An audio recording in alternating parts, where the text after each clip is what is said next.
Meal maker வச்சு நல்லா டேஸ்டியான ஈவினிங் ஸ்நாக்ஸ் எப்படி பண்ணுறதுன்னு பார்க்கலாமா. ஒரு பாத்திரத்தில் கொஞ்சமாக சுடு தண்ணி வச்சுட்டு 2 கப் அளவுக்கு மீல் மேக்கர் சேர்த்துட்டு கொஞ்சமாக உப்பு சேர்த்து மூடி போட்டு வச்சுட்டு ஸ்டவ் ஆஃப் பண்ணிவிடுங்க.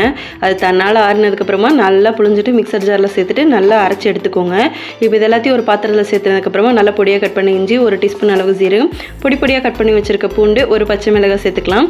இது கூடவே 2 பெரிய வெங்காயம் நல்லா பொடியாக கட் பண்ணது, கொஞ்சமாக கொத்தமல்லி இலையும் சேர்த்துட்டு இது கூட தேவையான அளவுக்கு உப்பு, 1.5 டீஸ்பூன் அளவுக்கு மிளகாய் தூள், 1/4 டீஸ்பூன் அளவுக்கு மஞ்சள் தூள், 4 டேபிள் ஸ்பூன் அளவுக்கு கடலை மாவு சேர்த்துட்டு நல்லா பிசைஞ்சிக்கலாம்.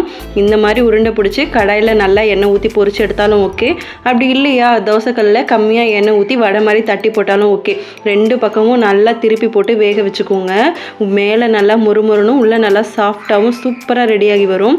இதை நல்லா க்ரீன் சட்னி கூட வச்சு சாப்பிட்டோம் அப்படின்னா டேஸ்ட்டு சூப்பராக இருக்கும். உங்களுக்கும் பிடிக்கும் அப்படின்னா ட்ரை பண்ணி பார்த்துட்டு கமெண்ட்டில் சொல்லுங்கள்.